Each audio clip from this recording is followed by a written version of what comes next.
bienvenue à cette conférence avec Christine. Et c'est parti. D'accord, merci. Est-ce que ça va si je parle sans micro? Tout le monde m'entend? Madame au fond également? Oui? Eh bien c'est parti.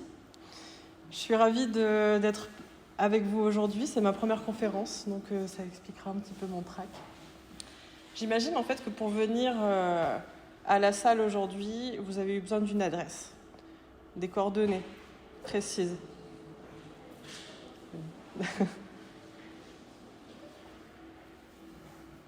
Bonjour, installez-vous.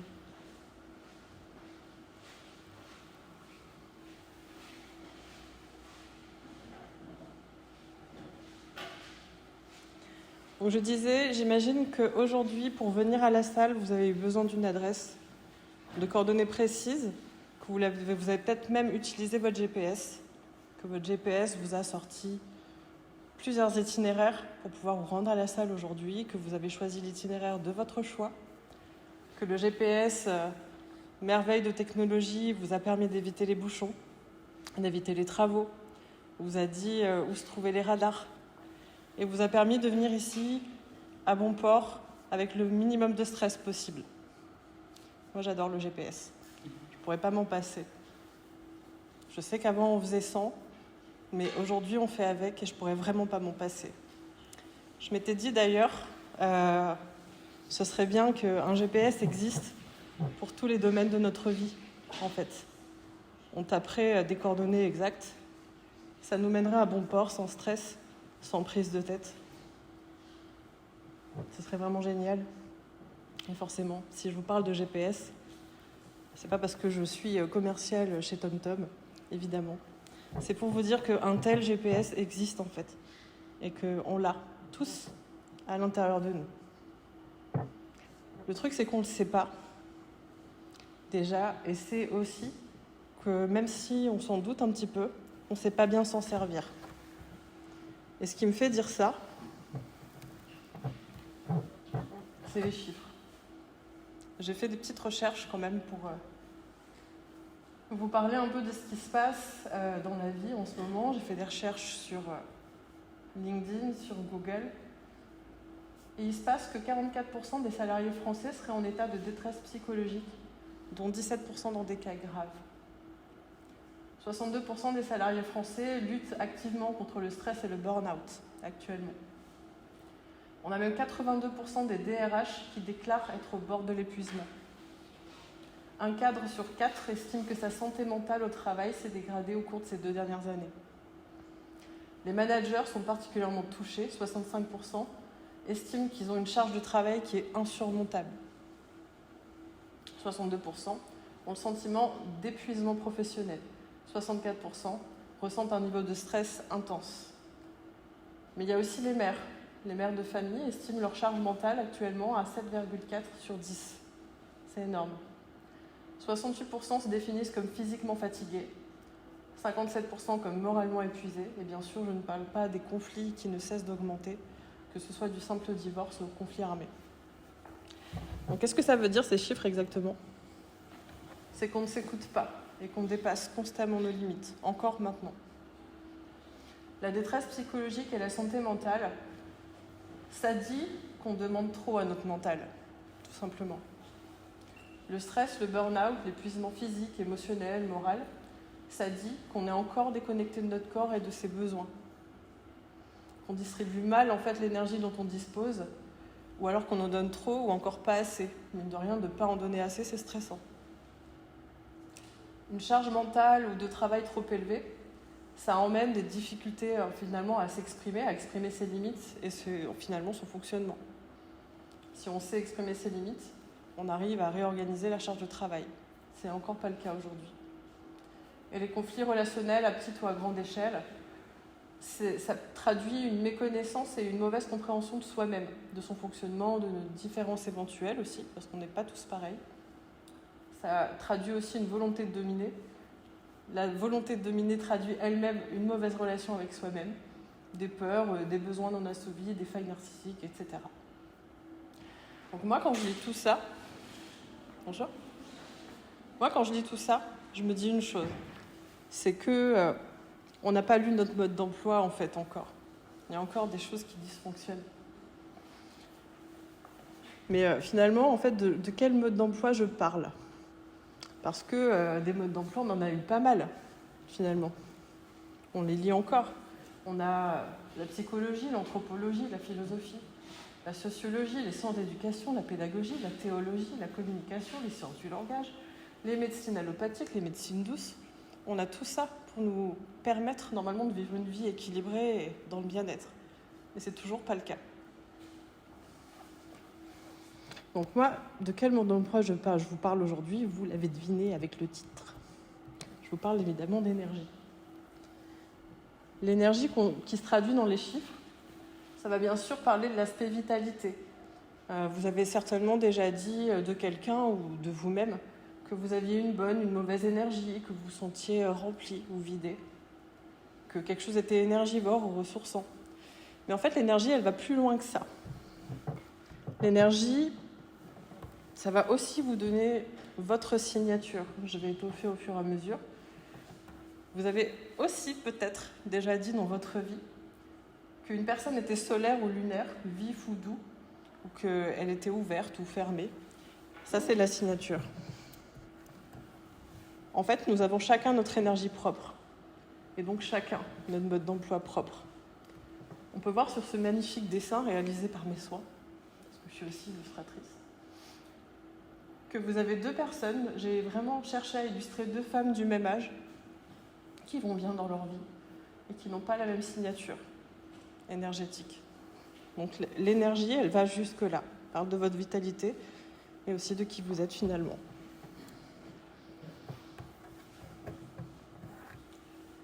Alors du coup, à quoi ça sert de lire ce mode d'emploi énergétique? Là aussi, je vous ai fait une petite liste. Ça va déjà servir à arrêter de se dénaturer. Parce que c'est pas rare aujourd'hui, ça se fait encore beaucoup, je le vois encore beaucoup, qu'on essaie de se changer ou de s'adapter au groupe dans lequel on essaie de rentrer. C'est pas rare de chercher à se modifier ou de se dénaturer carrément pour obtenir un poste qui nous fait vraiment envie. C'est pas rare encore aujourd'hui finalement d'essayer de changer des parts de nous qui n'ont pas de raison d'être changées. Donc ça servira aussi du coup d'arrêter d'essayer de changer ce qu'on ne peut pas changer en nous.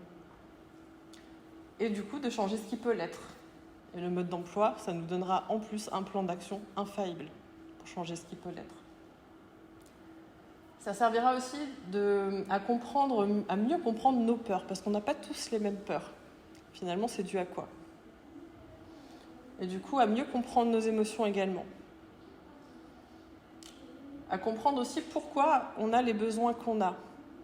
Je ne sais pas si vous êtes venu seul ou accompagné, mais la personne à côté de vous n'a pas les mêmes besoins que vous. Pourquoi? Du coup, est-ce qu'il y a des besoins légitimes et d'autres qui ne le sont pas? Non. Mais du coup, qu'est-ce qui fait qu'on n'a pas les mêmes besoins? C'est important de le comprendre.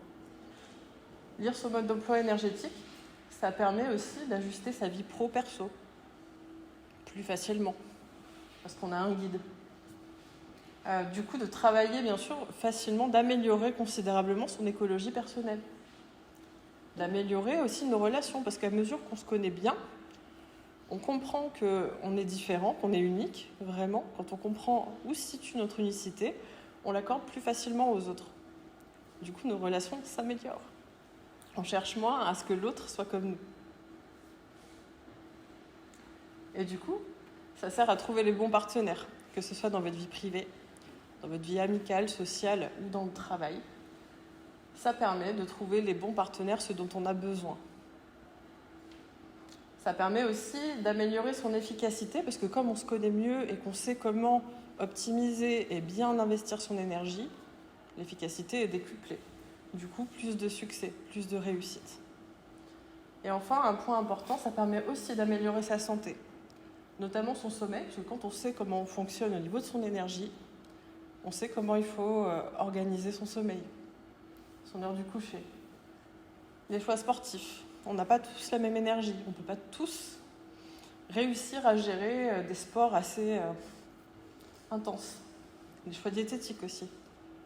Ce qu'on mange, tu ne me diras pas le contraire, c'est de l'énergie. Il y a une manière, en fait, chacun, comme on a des énergies différentes, il y a une manière qui est bonne pour nous de manger, de s'alimenter et d'organiser en tout cas ses repas. Et enfin, au niveau des maladies, ça permet vraiment de comprendre. Pour les maladies, je parle vraiment des maladies récurrentes à long terme, auto-immunes, bien installées, ça permet de comprendre qu'est-ce qui se joue en fait, qu'est-ce qui s'est joué, qu'est-ce qui a été manqué, qu'est-ce qui en vous n'est pas incarné. Et en fait, ça ne va pas être la baguette magique, je ne vais pas vendre du rêve. Par contre, le fait de corriger en fait, son comportement, de réorganiser sa vie autour de ses réels besoins, ça permet d'améliorer la guérison, en plus bien sûr d'un traitement adapté. Donc finalement, à quoi ça sert de lire son mode d'emploi énergétique ? À être la meilleure version de soi-même. Je trouvais qu'elle l'incarnait bien. Avant d'aller plus loin, je vais me présenter un petit peu plus à vous. Donc, je suis Christine, j'ai 42 ans depuis peu. Je suis née à Nice. Je suis née à Nice, dans le sud de la France. J'ai vécu pendant 16 ans à Paris. Je suis maman d'un magnifique grand garçon de bientôt 17 ans. Et je suis arrivée en Bretagne l'année dernière. Il y a vraiment presque tout pile un an. En fait, ouais, quasiment. Je suis coach. Mais je vais vous en dire plus à travers ma mission. J'ai une mission que j'ai plaisir du coup de développer, de déployer sur le sol breton. J'ai une mission avec plusieurs sous-missions bien évidemment. C'est, en tant que coach, je suis là pour améliorer l'équilibre vie pro-perso, d'opérer des transitions gagnantes et développer l'estime et la confiance en soi. C'est le job d'un coach. Pour ça, j'ai des outils. Le coaching holistique. Le coaching holistique, tout le monde connaît ou pas vraiment ? Je vous fais juste un petit point. Le coaching holistique, c'est une pratique de coaching qui prend en compte tous les aspects de l'être humain, que ce soit l'esprit, le corps, l'âme, le cœur et aussi donc cette dimension énergétique. Et pour aller plus loin en fait avec cette dimension énergétique, c'est le design humain que j'utilise. Je propose aussi des bilans de compétences et d'orientation scolaire. C'est un premier niveau d'accompagnement, de coaching, pour commencer vraiment à rentrer dans le développement personnel et dans le fait de réorganiser sa vie, d'équilibrer sa vie. Le design humain, ça permet d'aller vachement plus en profondeur. C'est utile vraiment quand on a un gros besoin de changement profond. C'est utile pour les entrepreneurs qui ont besoin de bien se connaître. C'est utile pour toute personne qui a envie de bien se connaître, en fait. C'est utile pour tout le monde. Le design humain, en fait, je l'ai rencontré vraiment par hasard. Ce n'était pas du tout prévu que je l'utilise, en tout cas dans ma pratique. J'étais vraiment partie dans le coaching. Et le design humain, je l'ai rencontré pour moi d'abord. J'ai eu envie d'essayer. J'ai constaté que c'était effectivement efficace, que je me connais bien. Et puis, j'ai laissé, quoi. Et la vie, en fait, s'est chargée elle-même de me le remettre régulièrement sur mon chemin. Au bout d'un moment, j'ai entendu le message, j'ai pris en compte. Je me suis un peu plus penchée sur cette discipline, je me suis formée. Et puis, j'ai tenté avec mes clients en coaching. J'aurais dit, voilà, j'ai découvert un outil sympa. Je l'utilise, mais bon, voilà, machin. Et en fait, mes clients m'ont demandé eux-mêmes de me spécialiser là-dedans. Je suis là pour servir mes clients. Donc j'y suis allée en plus avec plaisir parce que c'est vraiment une belle discipline. En fait, ce que j'aime particulièrement dans le design humain, c'est que ça améliore la lecture de son fonctionnement et ça offre une qualité d'une infinie précision, une qualité sur mesure d'infinie précision. Parce qu'il y a quelque chose qui est important pour moi. Quand j'accompagne les gens, si je ne peux pas faire du sur-mesure, pour moi, ça ne marchera pas. Donc j'ai besoin de l'offrir du mieux possible. C'est ce que me permet le design humain. Du coup, comment ça marche ? Le design humain. Je pourrais vous faire une conférence juste sur le design humain en lui-même, mais je vais essayer de faire concis et simple à comprendre. En fait, on a une programmation initiale. C'est ça que révèle le design humain. Et cette programmation initiale, elle commence à se dessiner déjà avant notre naissance. 3 mois avant, exactement, il y a la partie qui s'appelle notre design, qui commence à se dessiner, en fait, quand l'âme vient s'incarner dans le fœtus qu'on était. C'est 3 mois pile avant notre naissance que ça se passe. C'est ce que dit en tout cas le design humain. Notre design, en fait, ça va être tous nos fonctionnements inconscients. Et puis, ça continue. À la naissance, pareil, c'est la partie qui s'appelle notre personnalité, qui est en fait la partie consciente de nous, qui s'incarne encore une fois à notre naissance. On relie les deux, et ça va donner en fait votre design. Pour obtenir ça, il suffit en fait de rentrer dans un générateur que vous pouvez trouver en ligne même, vos coordonnées exactes de naissance, comme dans un GPS, d'où l'intro. Et en rentrant vos coordonnées exactes de naissance, c'est-à-dire date, heure exacte et lieu de naissance, vous obtenez tout ça, votre trajectoire, sans stress, entre guillemets. Ça va vous donner votre nature profonde, votre énergie vitale, votre unicité, votre interaction, votre manière d'interagir avec la vie en fait, vos talents cachés, votre signature énergétique dont je vous parlais, comment elle se compose, quel est votre but et aussi quels sont vos conditionnements qui vous empêchent d'être vous-même. D'où ça vient, un petit point quand même, je vous présente le créateur, qui s'appelle Robert Alan Krakauer, un Canadien qui est né en 1948.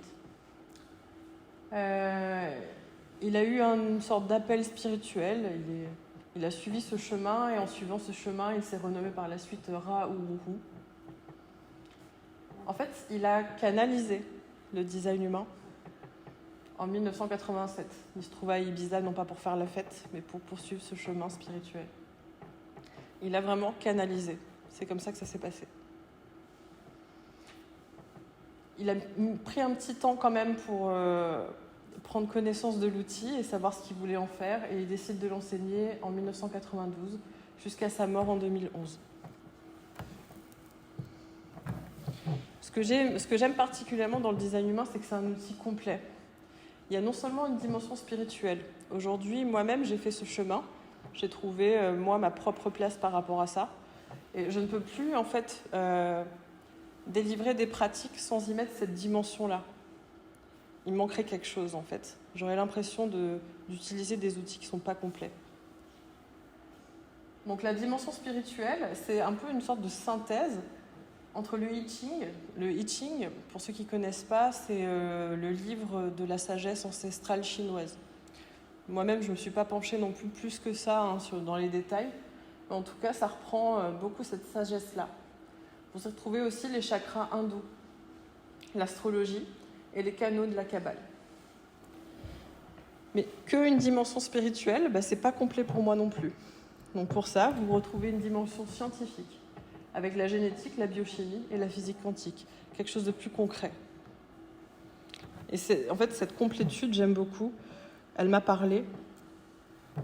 Pour moi, ça reste aussi une discipline holistique qui correspond à ma manière de coacher. Et du coup, c'est quelque chose de complet. On rentre vraiment dans le vif du sujet. Le mode d'emploi énergétique, du coup, à quoi ça ressemble avec le design humain ? À ça. Voilà, je me présente à vous. Ça, c'est moi, d'un point de vue énergétique, avec tous ces détails-là. Et je vais vous passer un peu la complexité du truc. Et je vais utiliser cette personne-là pour vous présenter un peu tous les aspects du design humain. Cette personne-là, c'est un homme qui est venu me trouver justement quand j'étais en train de découvrir cette discipline et que j'avais vraiment commencé à me dire « Ok, je vais l'utiliser avec mes clients ». Donc c'est une personne que j'ai accompagnée, que j'ai pris plaisir à accompagner, que j'ai beaucoup aidé grâce à cette discipline. Donc ça va me permettre de vous donner des idées de ce à quoi ça a servi, finalement, concrètement. Donc, on va regarder ensemble, ce petit tableau-là, blanc sur le côté. Vous voyez ici. On ne va pas tout regarder, ça, c'est les positions des planètes, la partie qui n'est pas forcément utile. Moi, je vais vous présenter tout ça. Et puis ce schéma-là, je vais vous en parler.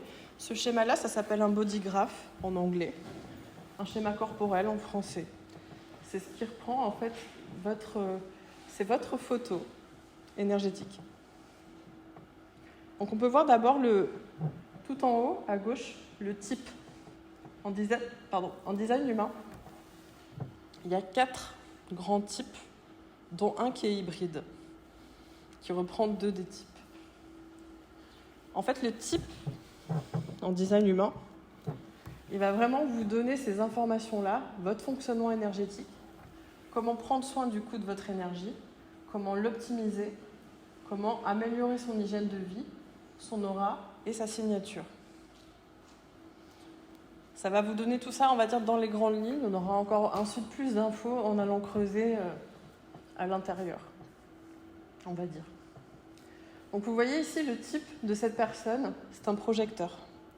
Donc en design humain, vous allez avoir, donc, comme je vous disais, 5 types, 4, dont un hybride. Celui auquel je pense, ça va être le manifesteur, par exemple. Pour vous en parler un peu des types, vous les présenter. Le manifesteur, c'est le capitaine du navire. Le manifesteur, c'est le seul type qui a besoin d'une indépendance totale, qui a besoin d'initier, qui a besoin en fait d'être le capitaine de son navire, encore une fois. Il a besoin d'une liberté immense. Il a besoin de suivre son rythme. Il a besoin de créer quand il en a envie, quand il en a besoin. Il a besoin de... Le manifesteur, c'est typiquement le type, quand vous partez, je sais pas, vous partez en week-end, entre amis, c'est le type qui va disparaître comme ça du jour au lendemain, qui va partir faire un jogging sans vous prévenir. Ça, c'est le manifesteur. C'est ce type d'énergie, c'est cette signature énergétique. Le manifesteur, c'est 8% de la population. Ensuite, vous avez le générateur, la grande famille des générateurs. Vous en avez justement 2. Les générateurs purs, ça va être 35% de la population, 35-37%. Les chiffres commencent à évoluer. Le générateur, c'est le bâtisseur de ce monde. C'est les personnes qui disposent à l'intérieur de leur corps d'une énergie, d'une batterie, avec une énergie puissante à dépenser dans la journée et dans le plaisir. C'est comme ça que s'épanouit un générateur. C'est les générateurs qui construisent ce monde. Je suis un générateur. Vous avez ensuite donc l'autre type qui fait partie de la famille des générateurs, qui s'appelle le générateur manifesteur. Le générateur manifesteur, c'est aussi 35%, ou du moins 33%, à voir avec les nouveaux chiffres. Le générateur manifesteur, il combine un peu les 2 qualités. C'est un générateur, le générateur qui a donc sa batterie à l'intérieur de son corps et cette puissante énergie à dépenser dans la journée, mais d'une manière un peu spécifique, un peu à la manifesteur-like, quoi. Il va vraiment avoir besoin de la dépenser pareil, avec une sorte d'autonomie, avec le besoin de suivre ses envies, de suivre son énergie, de commencer plusieurs choses. C'est un peu le multitâche, le générateur manifesteur. Il va commencer plusieurs choses, il ne va pas forcément finir. On lui a bien reproché d'ailleurs, du moins, dans sa vie. Ensuite, vous avez le projecteur, donc, qui était vraiment cette personne. Le projecteur qui a vraiment une énergie particulière, c'est 19-20% de la population. Et en fait, c'est un type qui est dit non énergétique, c'est-à-dire que dans son corps, il ne dispose pas de cette batterie. Le projecteur, il va avoir une énergie plus douce, plus fluide, plus légère. Et il va avoir en fait moins d'énergie à dépenser dans la journée. On peut considérer, si vous voulez, que notre société telle qu'elle est aujourd'hui, avec des contrats, des journées de travail à 8 heures, on va dire en moyenne, notre société, elle est faite pour les générateurs. Il n'y a que les générateurs qui ont l'énergie de tenir, de cravacher, de bâtir, de travailler pendant 8 à 10 heures. Les projecteurs, ils ne peuvent pas suivre. Il ne peut pas suivre. En même temps, il est assez efficace. Il va pouvoir atteindre un même résultat, entre guillemets, à sa manière, bien sûr, en 3 heures. Donc en fait, les projecteurs, notamment cette personne, quand elle est venue me trouver, elle était épuisée. Elle ne comprenait pas pourquoi. Pourtant, pas de problème de sommeil, rien. Et en tout cas, lui, ne comprenait pas ce qui se passait et il se sentait toujours vraiment brûlé, quoi. Pas burn-out, mais vraiment abattu, quoi qu'il fasse. Même quand il se reposait, ça ne passait pas. Il a compris, donc, du coup, à travers ça, que son énergie, elle n'était pas faite justement pour cravacher toute la journée. Il fallait qu'il réorganise un peu sa vie autour de ça. Il y a juste un dernier type et je reviens dessus par la suite. Le dernier type, c'est le réflecteur, qui lui est plus rare, c'est 1% de la population. Le réflecteur, en fait, on en trouve peu. Par exemple, Sandra Bullock est un réflecteur, si vous aimez cette actrice. Le réflecteur, ça va être vraiment un peu le sage de notre société. Partout où il va aller, il va ressentir le monde, l'environnement, les gens à l'intérieur de lui. Parce qu'il est, entre guillemets, un peu vide. Vous voyez ici, vous avez des centres colorés, des centres blancs. Le réflecteur, le blanc, ça signifie qu'en fait, à l'intérieur de lui, il n'a pas d'énergie. Il l'absorbe de son environnement. Donc il a autant besoin de l'énergie de son environnement qu'elle peut lui être nocive. Mais j'ai jamais accompagné de réflecteur. C'est 1% de la population, il faut que je tombe dessus. En tout cas, le projecteur, encore une fois,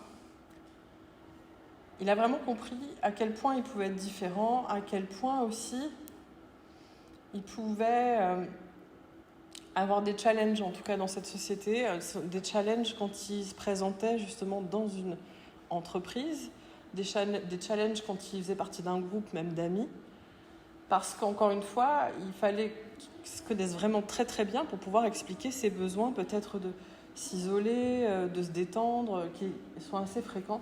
Il ne va pas pouvoir, par exemple, suivre quand vous faites une journée entre amis, un week-end, un peu marathon, ou je sais pas, vous faites un barbecue à midi, vous enchaînez l'après-midi, vous allez faire une balade, le soir, vous avez envie de rester ensemble, vous faites une soirée à nouveau, le projecteur, il va certainement avoir besoin de s'en aller au bout d'un moment. Ça va être trop pour lui. Mine de rien, c'est pas évident à implémenter dans sa vie. Ça va donner aussi des infos donc, sur l'aura. L'aura, j'ai envie de vous en parler rapidement. L'aura du manifesteur, ça va être plutôt quelque chose d'assez refermé, plié contre lui-même, en fait. Le manifesteur, encore une fois, c'est quelqu'un qui fonctionne de manière très, très autonome. Donc son aura, elle va être repliée sur lui-même. La famille des générateurs, que ce soit les générateurs ou les générateurs manifesteurs, leur aura, elle va être tournée vers l'extérieur. Leur aura, elle va être enveloppante, en fait. Vous allez la sentir. Peut-être même que si vous êtes très sensible, que vous venez autour de moi, vous allez sentir la mienne. L'aura du projecteur, elle est pénétrante. Le projecteur, en fait, il rentre à l'intérieur des gens. Son aura rentre à l'intérieur des gens et il en capte finalement ce qui se passe à l'intérieur.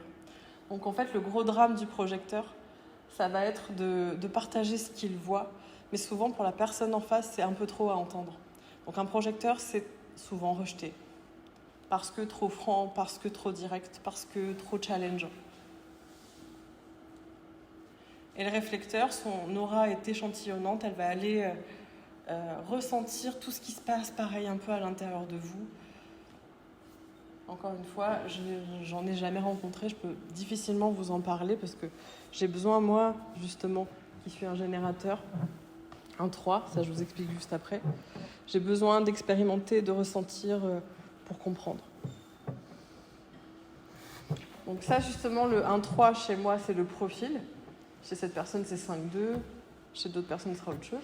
Le profil, c'est le deuxième élément du fonctionnement du design humain. Ça va donner des informations sur sa personnalité, son unicité, ses besoins énergétiques liés à tout ça, des traits de caractère, un style d'interaction. Ça va être un peu le costume qu'on enfile quand on va en société, finalement. Donc lui, ça lui a donné des informations, peut-être un peu moins que les autres aspects. Son profil 5-2, ça dit de lui, en tout cas, dans les grandes lignes, qu'il a autant besoin d'être entouré de monde et de s'adresser aux gens que de solitude. Donc ce que lui a permis, en fait, la compréhension de son profil, c'est tout simplement de réorganiser sa vie à partir de ces deux besoins complètement opposés. Des besoins, à un moment, en fait, dans sa vie où il allait pouvoir socialiser, se mêler aux gens, parce que sinon il est frustré, il n'est pas bien, en fait. Et des moments aussi dans sa vie, des moments de solitude où il allait pouvoir se ressourcer, vider l'énergie qu'il absorbait. Le profil, ça donne vraiment, encore une fois, des infos sur la manière d'être, la manière de s'exprimer. Moi, par exemple, je vous disais, j'ai un profil 1-3, ça m'a donné l'information, en tout cas, que pour retenir, comprendre quelque chose, j'avais besoin d'expérimenter. Je suis une testeuse née, en fait. J'apprends que par l'essai-erreur. C'est assez frustrant. Ça a été dur à accepter. Et ça donne ce genre d'informations-là, parce que j'aurais pu croire, en tout cas dans ma vie, que j'avais un problème à être tout le temps dans l'essai-erreur. Ça m'a permis de comprendre que non, je suis comme ça, mon énergie est comme ça. Ça m'a permis du coup de réorganiser, on va dire, cet aspect de ma personnalité pour avoir une vie plus douce, quoi. Parce que laisser erreur, je vous assure, c'est fatigant. Donc le profil, voilà. En tout cas, je vous dis pour lui, ça lui a pas donné d'infos plus que ça, parce que ça reste une personne qui était vraiment capable d'aller vers les gens, mais qui allait peut-être trop vers les gens et qui s'accordait pas assez de moments de solitude. Voilà ce que ça a permis, en tout cas. En gros, dans les grandes lignes, hein, je vous refais pas tout l'accompagnement, bien évidemment. La définition aussi, la définition dit, ici il y a écrit double, la définition nous parle de comment circule notre énergie dans notre corps, en fait. Du coup, notre manière d'interagir avec les gens, de comment seront un peu teintées nos relations, et puis aussi de comment s'organise notre cohérence interne. La définition, en fait, ça parle vraiment de l'énergie, là, que vous voyez, à l'intérieur de lui. Comment elle circule? En fait, elle circule en deux morceaux. Il y a de l'énergie qui tourne, on va dire, dans sa tête, et le reste de son énergie tourne à ce niveau-là. Les deux éléments, en fait, ne sont pas reliés. Et ça va provoquer quoi chez lui? Une sorte un peu de quête invisible ou inconsciente. Il va toujours chercher cette espèce de pont, finalement, qui va relier ces deux énergies par ici, du coup. Il va toujours les rechercher, inconsciemment. Et ça peut créer, du coup, une quête inconsciente, une quête sans fin, parce qu'on n'a pas conscience, justement, on ne sait pas vraiment ce qu'on cherche, et du coup, on ne trouve pas vraiment. En sachant que, parce qu'on est comme ça, on va avoir cette tendance à rechercher chez les autres quelque chose, ça aide vachement sur la dépendance affective. Il y a d'autres aspects qui aident au niveau de la dépendance affective, mais alors celui-là, il est magique. Ensuite, vous allez avoir l'autorité intérieure. L'autorité intérieure, ça va être la zone de votre corps où se situe une énergie puissante en vous qui va vous permettre de savoir comment vous prenez des décisions alignées à votre authenticité, blablabla, et surtout à l'énergie dont vous disposez au moment M. Vous avez un choix important à faire là maintenant. Est-ce que vous devez, je ne sais pas moi, partir en week-end? Alors je prends un exemple qui vient vraiment, je suis désolée pour les exemples, ils ne sont pas très profonds. Mais est-ce que vous devez partir en week-end ou est-ce que vous devez rester chez vous à vous reposer? L'autorité intérieure, elle va simplement vous dire quelle décision prendre, quelle décision sera la bonne. C'est vraiment votre GPS à vous intégré. Ce qu'elle dit, en fait, cette autorité intérieure, elle communique avec vous d'une manière ou d'une autre. On le voit ensemble, ça, bien sûr, en séance. L'autorité intérieure, elle dit, tu as de l'énergie pour ça ou tu n'as pas d'énergie pour ça. Quand on apprend à composer avec cette autorité intérieure, il y en a 7, en fait. Il y en a 4 qui sont... Non, il y en a 5, pardon, qui sont des autorités vraiment intérieures à l'intérieur de nous. Et pour les types plus rares, il y en a 2 qui sont à l'extérieur. Mais ça, c'est encore une fois, ça concerne vraiment le réflecteur qui est 1% de la population. Les autorités intérieures, il y en a vraiment des différentes. Quand on apprend à quoi elles ressemblent chez nous et qu'on apprend à co-créer avec elles, notre vie, il n'y a presque pas de raté finalement. Je peux vraiment vous en parler. C'est pour ça que je suis en Bretagne. C'est mon autorité intérieure qui m'a amenée ici et jusqu'en face de vous. Quand j'ai eu l'occasion quand on m'a demandé si je voulais faire une conférence, je l'ai interrogée. Elle a répondu oui. Gros challenge. La stratégie. La stratégie, ça va être vraiment comment co-créer avec la vie en fonction de sa signature énergétique. Encore une fois, je vous disais, par exemple, le manifesteur, il est super indépendant. Encore une fois, vraiment, vous pouvez marcher, vous balader avec un manifesteur, vous retournez, il peut être plus là. J'extrapole, mais ça peut arriver, encore une fois. Pour un manifesteur, sa stratégie lui apprend comment éviter les frustrations des autres, finalement, et pouvoir être lui-même en évitant les frustrations des autres par rapport à son indépendance. Pareil, le type projecteur, comme je vous disais, le type projecteur ne va pas forcément avoir l'énergie de tout faire comme un générateur, par exemple, qui est plus représenté, on va dire, dans notre société. Le projecteur, comme je vous disais aussi, son aura est pénétrante, il va aller vraiment saisir. Vous êtes avec un projecteur, il vous regarde comme ça quand vous parlez, il vous regarde comme ça et vous sentez qu'il est en train de voir autre chose que vos mots et votre visage. Vous sentez qu'il est en train d'analyser ce qui se passe. Et effectivement, c'est ce qu'il fait. Et encore une fois, quand il va dire sa vérité, quand il va dire ce qu'il a perçu à l'intérieur de vous, vous n'êtes pas toujours prêt à l'entendre.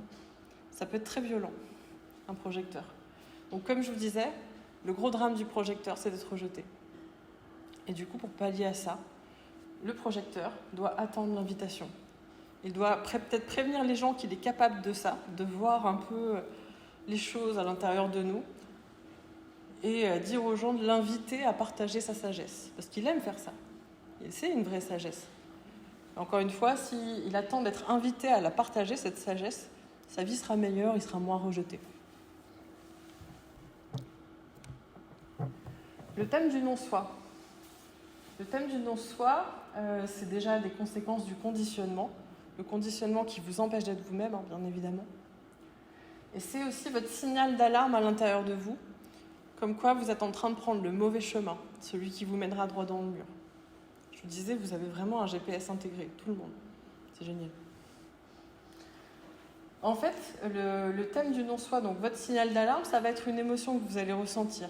Tout comme, je ne vous l'ai pas forcément dit au départ, mais dans le type, ça vous donne aussi l'émotion qui va vous indiquer que par contre vous êtes sur le bon chemin. Donc le thème du non-soi, pour le projecteur par exemple, dès qu'il ressent de l'amertume, il sait que la situation qu'il est en train de vivre n'est pas bonne pour lui, ça ne va pas le faire. C'est son signal d'alarme. Quand il ressent de l'amertume, le but c'est pas de partir en courant non plus, c'est de se dire ok, là ce que je suis en train de vivre, il y a quelque chose qui ne va pas. Qu'est-ce que je peux faire pour ressentir l'émotion signature qui va avec, qui signifie en tout cas que je suis sur le bon chemin. Le projecteur, ça va être le succès, par exemple. Pour un générateur, par exemple, l'émotion signature, ça va être la satisfaction. Comme je vous disais, un générateur, donc la personne qui a une batterie intégrée et qui doit vider cette batterie, doit vider cette batterie dans la satisfaction. Et quand il va ressentir de la frustration, ça va être son signal d'alarme, comme quoi il n'est pas dans un moment qui est adapté à lui. Quand un générateur commence à construire quelque chose sur de la frustration, même si ce n'est pas tout de suite, même s'il prend sur lui, tôt ou tard ça s'effondrera.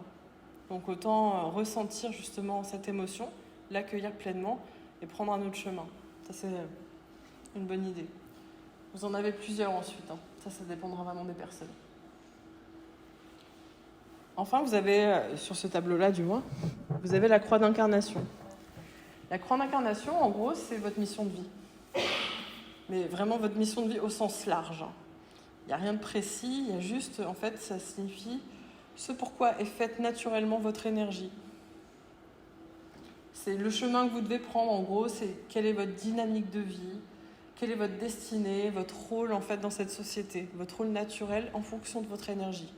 Je ne vous dis pas quel métier est adapté à vous, ça n'a rien à voir.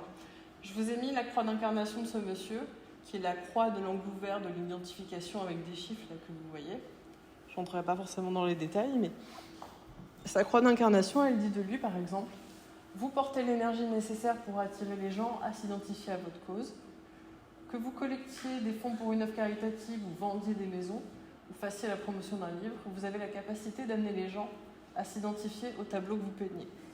Cette image, elle dit l'humain. Au fond, c'est le fondement de la logique combinée au charisme et à l'enthousiasme qui accroche les gens à votre cause. Et vous êtes ici pour rassembler des personnes qui s'identifient à ce en quoi vous croyez. Donc en fait, vous voyez, vraiment, la mission pour lui, son énergie, elle va être bonne là-dedans. Donc en fait, quand il va incarner ça, cette manière d'être, il sera bien, il sera heureux. Tout ce qu'il fera lui permettra de se rebooster plutôt que de se vider. Ça va créer un cercle vertueux finalement. La croix d'incarnation, c'est vraiment, en fait, c'est la manière dont vous devez être, que ce soit dans votre vie professionnelle, dans votre vie privée, la manière dont vous devez être pour vous épanouir. Je vous donne la mienne également par exemple. Vous verrez à mon stand, si vous passez me voir, j'ai mis tout mon schéma à moi avec les informations qu'on obtient, du moins à la fin de mon accompagnement. Ma croix d'incarnation, c'est la croix de l'angle droit du service. Je suis faite pour servir les gens. Et quand je sers les gens, je m'épanouis pleinement. Je me rebooste. Quand je sers les gens, bien évidemment, avec du plaisir, parce que je suis générateur, avec satisfaction, je me rebooste. Je me sens utile, je me sens accomplie. La croix d'incarnation, elle donne ce sentiment-là. Elle lui a donné à lui, Parce que clairement, cette personne, évidemment, vous ne l'avez pas en face de vous, moi je l'ai eu. C'est clairement quelqu'un qui vend de la glace aux Esquimaux. Donc en fait, il avait un peu honte de ça, parce que quelque part, il a été vachement charrié à être comme ça. Il l'a été naturellement, mais en général, voilà, un conditionnement, un blocage. C'est souvent parce qu'on a été moqué, parce qu'on nous a dit qu'il ne fallait pas être comme ça, il ne fallait pas être nous-mêmes, il fallait pas sortir du rang, il fallait être sage, etc. Lui, en fait, il n'osait pas vraiment. Et en fait, grâce à ça, petit à petit, au fur et à mesure des séances, il a vraiment lâché, il a vraiment osé s'incarner. J'ai retrouvé complètement épanoui, il s'est éclaté. Je crois qu'il a changé de travail, qu'il m'avait dit ça. Et il allait vraiment vers quelque chose comme commercial ou quelque chose comme ça. Parce qu'il s'est dit, ok, maintenant je crois en moi, j'y vais. Et ça, je ne doute pas qu'il a dû cartonner. Donc voilà, on va dire pour les infos principales, j'espère avoir été claire parce que le design humain, il y a beaucoup d'informations, beaucoup de détails qu'on peut voir ensemble. C'est pas évident quand c'est la première fois finalement que je parle du design humain avec autant de personnes en face de moi. D'habitude, je suis en séance, je parle à la personne de son design à elle, etc. Donc c'est un peu une première. J'espère encore une fois avoir été claire. Vous avez une séance questions-réponses à la fin si besoin. Et pour finir, je vais quand même vous présenter un peu les centres énergétiques. Comme je vous disais, ça reprend le système des chakras hindous. Mais ici, vous en avez 9 en fait, des centres énergétiques. Vous avez ici par exemple le chakra du cœur qui est l'unité. Et ici les émotions, avec le spleen. Donc en fait, vous retrouvez bien sûr la couronne, qui est le centre qui parle de votre énergie, de la manière de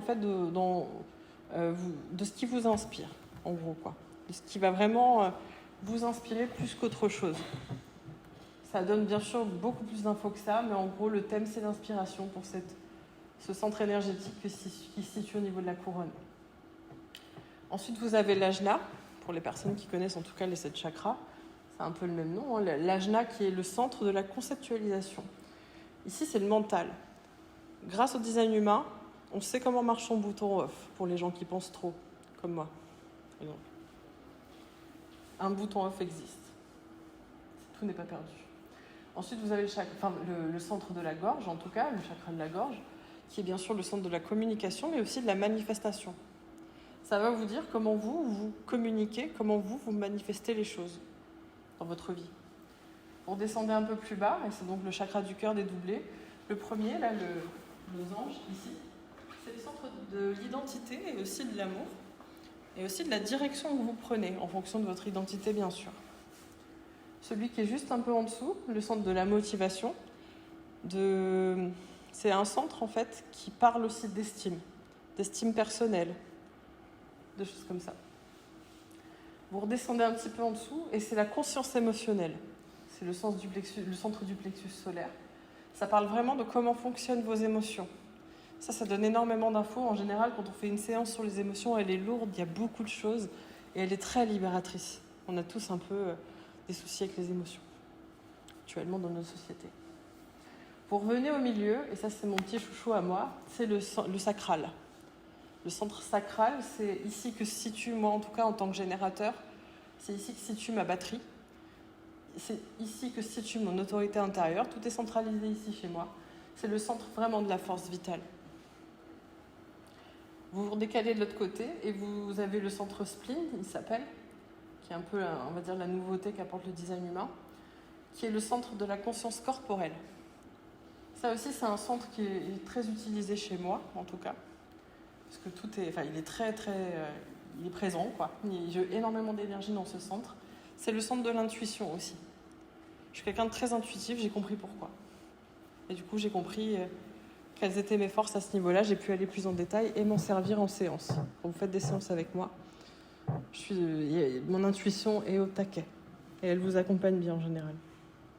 Oups, j'ai oublié le dernier. La pression corporelle. La racine, le centre racine, vous devez le connaître normalement. La pression corporelle, c'est vraiment cette énergie qui va mettre votre corps en mouvement. Oui, mais justement, j'ai fini. Et donc, du coup, voilà pour la présentation du fonctionnement du design humain. J'en reviens à mon titre de conférence. Pourquoi donc est-ce que c'est si important de connaître ce fonctionnement énergétique pour prendre soin de son équilibre vie pro, vie perso facilement ? Parce que déjà, un être humain est fait d'énergie. Et ça, on l'ignore encore beaucoup. On le met un peu de côté, c'est un truc un peu pour les hippies. Mais on est bien fait d'énergie. Il y a des sciences qui le prouvent. Donc au bout d'un moment, il faudrait peut-être le considérer. Tout ce qui s'anime et tout ce qui vit en nous, c'est de l'énergie. Et du coup, comme je vous disais, on n'est pas tous pareils. On a tous un mode d'emploi qui est propre à chacun. Le design humain, ça s'appelle aussi science de la différenciation. Ça porte très bien son nom. Ça va vous dire quels sont vos points communs en tant qu'être humain, mais aussi quelle est votre unicité à vous. Connaître son mode d'emploi, déjà, c'est de notre responsabilité. Personne ne le fera à notre place. Personne ne nous en a parlé jusqu'à présent, donc personne ne va le faire. C'est à vous de vous intéresser à ça. Connaître son mode d'emploi, ça garantit par contre vraiment déjà une amélioration instantanée. Ça m'a fait, vraiment pour illustrer ça, ça m'a fait la même chose, je suis HPI. Et quand j'ai fait mon diagnostic, il y a comme toute une partie de moi qui a lâché et qui me suis dit, ok, je suis comme ça. Il y a eu une acceptation qui a été faite et rien que ça modifie sa vie. Le design humain, c'est un peu pareil. Quand on voit un peu son schéma corporel, qu'on se dit « Ok, je suis comme ça et je fonctionne comme ça », vous lâchez déjà dans un premier temps, d'une manière superficielle, mais malgré tout, vous le faites, tout ce qui n'est pas vous. Tout ce qui n'était pas vous consciemment. Après, on va creuser ensemble. Du coup, ça permet aussi une amélioration à long terme et adaptée à 100%. Avec le design humain, vous allez avec votre propre GPS dans votre propre direction. Vous ne pouvez pas vous tromper en fait. Et finalement, du coup, c'est la clé pour prendre soin facilement, son équilibre vie pro, vie perso, c'est de faire ce qui est adapté à soi. Voilà. Donc pour aller plus loin, moi j'ai créé des programmes. Comme on n'a pas beaucoup de temps, vous pouvez venir me voir, je suis le stand juste derrière. Avec ma petite banderole, je suis bleu turquoise, vert d'eau, comme vous voulez. Vous pourrez flasher aussi le QR code et retrouver donc tous mes accompagnements. Et retrouver également en fait tout le contenu gratuit que je mets à disposition. C'est normal aussi d'avoir besoin d'en savoir un peu plus, j'entends bien. Donc n'hésitez pas. Et est-ce que vous avez des questions ? Combien de temps il vous faut pour déterminer quelle personne on est ? Alors ça, c'est instantané. C'est comme un GPS. Vous rentrez vos coordonnées, comme je vous disais, les coordonnées de naissance, dans un générateur que vous trouvez en ligne. Vous pouvez le faire, vous, chez vous, en rentrant chez vous.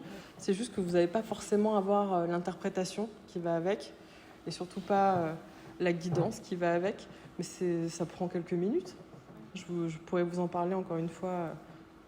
Vous passerez au stand pour ça, il n'y a pas de souci.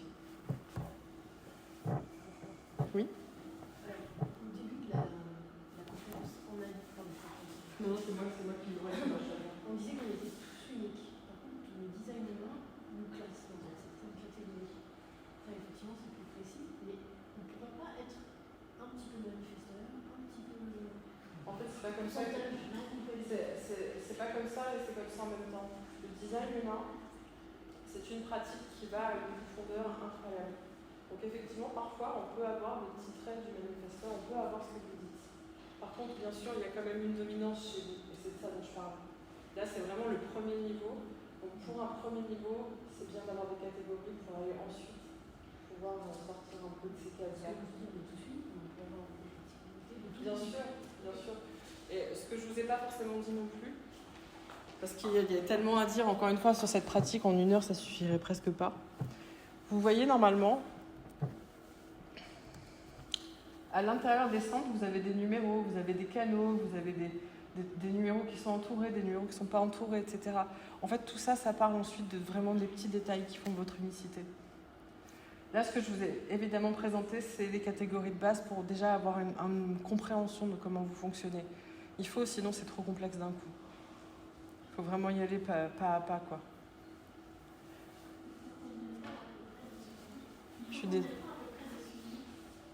Ça dépend des personnes, ça dépend en fait de son niveau de conscience, ça dépend de là où vous en êtes avec cette connaissance de votre énergie, cette connaissance de vous-même. Moi, ce que j'ai déterminé dans mon programme, c'est 10 séances. En 10 séances, pour la plupart des gens, la plupart des profils, vous avez au moins, vous repartez autonome, avec un plan d'action clair sur tout ce que vous avez à faire pour évoluer sur votre chemin. Après, encore une fois, c'est infini. Encore une fois, c'est infini. On peut aller à des profondeurs incroyables avec le design humain. Donc ça dépend vraiment des gens. Je vous dis, ça peut durer toute une vie, en fait, d'être suivi en design humain. Oui ? Au contraire. Là, on parle de perso et pro, parce que quand on vient vous voir, on vous fait un package perso-pro. Oui, tout à fait. Moi, je vous dis, n'hésitez pas à venir, là vous avez mes accompagnements. J'ai vraiment plusieurs accompagnements en fonction des besoins des personnes. Déjà, j'ai des bilans de compétences et d'orientation scolaire.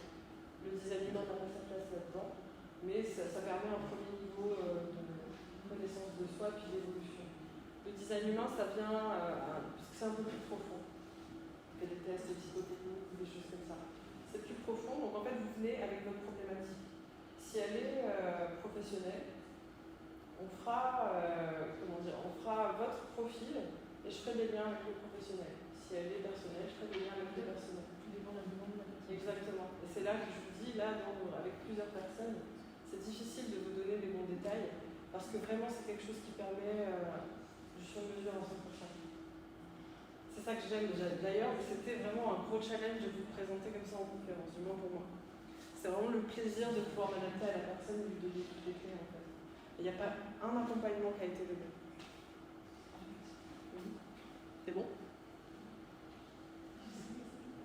De quoi Non, quand tu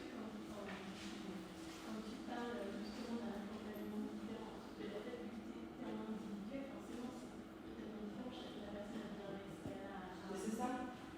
C'est ça, donc c'est un peu compliqué pour moi, en tout cas, de donner un thème précis. Il n'y en a pas. C'est vous avec vos problématiques. En fait, mon thème, c'est ça. Bon, le but du jeu avec ça, c'est de vous aider déjà sur un plan dont on ne parle pas forcément. Encore une fois, tout le monde n'est pas ouvert à cette dimension énergétique et pourtant, on est fait d'énergie. Donc, oui. Autre exemple, est-ce que tu as un exemple par rapport à toi, quand tu as découvert le design humain, c'est-à-dire une situation vraiment professionnelle qui vous est dans toi, Professionnel, tu veux ? Pour moi ? Et où tu t'es rendu compte que sans design humain, tu n'aurais pas réussi à passer ta barre ou tu serais resté coincé. Vraiment, j'ai envie de te parler directement de. Je me suis vraiment posé la question. Le design humain, c'était pas du tout ma pratique, encore une fois. Il y a tout un métier, on peut être analyste profond en design humain, on peut spécialiser là-dedans. Moi, c'était pas mon envie. Et vraiment, je me suis questionnée, en fait. Je me suis questionnée et j'ai pu répondre et adapter, en fait, comment dire, ce choix. En fait, j'ai pu redessiner, oui, je vais revenir un peu à l'origine. Quand je suis arrivée ici en Bretagne, l'année dernière, j'étais coach, mais 100% en ligne. Et en fait, c'était pas mon désir. J'ai eu envie vraiment de m'installer, d'avoir mon cabinet. J'ai aujourd'hui mon cabinet à l'espace Symbiose, si vous connaissez, qui est à Château-Gaillard. Et j'ai eu envie d'avoir mon cabinet. Donc en fait, il a fallu réadapter toutes mes offres, quelque part, qui ne correspondaient pas au fait de recevoir des gens en cabinet, en présentiel. Donc en fait, pour faire ça, je me suis posée et j'ai interrogé mon autorité intérieure. J'ai suivi mon profil, ma stratégie. Et du coup, j'ai pu redessiner toutes mes offres grâce au design humain finalement. Toutes ces offres, c'est la première fois en tout cas que j'ai autant de plaisir à accompagner des gens. J'en ai même une, du coup, le bilan de compétences que je propose. Ça n'est pas une offre que j'ai créée moi. Mais il y a plein de boîtes qui proposent des bilans de compétences. Celle-ci, si je l'ai choisie, c'est grâce à, encore une fois, mon autorité intérieure. J'y suis vraiment allée en toute ouverture. J'ai fait la formation, j'ai vu comment ça s'organisait. Je me suis dit, si c'est pas ok, si dans mon corps ça dit non, je le prends pas. Ça a dit oui, et du coup, le bilan de compétences que je n'ai pas créé moi, que je fais passer, pareil, c'est un grand plaisir, autant que mes accompagnements à moi, de l'apporter aux gens. Tu vois. Donc pareil, qu'est-ce que je fais en Bretagne ? Je ne savais pas, moi je voulais partir, j'étais sur la Côte d'Azur, j'étais avec mon compagnon, on s'était dit qu'on avait envie d'autre chose, on ne savait pas où aller. La Bretagne, tout s'est fait aussi rapidement que par mon autorité intérieure finalement. C'est pas nécessairement professionnel, mais ça en fait partie aussi. En fait, je redessine ma vie grâce à ce design humain. J'ai passé des années à me poser des questions, qu'est-ce que j'allais pouvoir proposer dans mes accompagnements de coach, quelle thématique, quoi faire, etc. Et le design humain, ça m'a permis tout de suite d'avoir mes réponses. de réorganiser toute mon activité pour qu'elle colle avec le projet breton, on va dire. Donc vraiment en peu de temps. Le plus long, ça a été de le bâtir, parce qu'il y a beaucoup de choses à faire quand on crée son activité en tout cas. Mais pour décider et savoir que c'était le bon choix, ça s'est fait rapidement. J'aurais pas nécessairement, j'aurais pas donné du crédit sans savoir que finalement j'étais faite pour prendre rapidement des décisions, et des bonnes décisions. Je serais peut-être passée à côté de tout ça, et ça aurait été bien dommage. Voilà. C'est fini ? En tout cas, voilà, n'hésitez pas si vous voulez en savoir plus, avoir des conseils un peu plus personnalisés, parce qu'encore une fois, je m'éclate moi en rendez-vous individuel. Là, je peux vous donner tout ce que le design humain a à vous apporter, quoi. Passez à mon stand, on discutera un petit peu. Encore une fois, prenez ma carte de visite, vous flashez mon QR code et vous avez accès à tout ce que je propose déjà en ligne, même gratuitement si vous voulez prendre le temps aussi. Et puis, merci. C'était ma première conférence avec vous, j'étais ravie. Merci.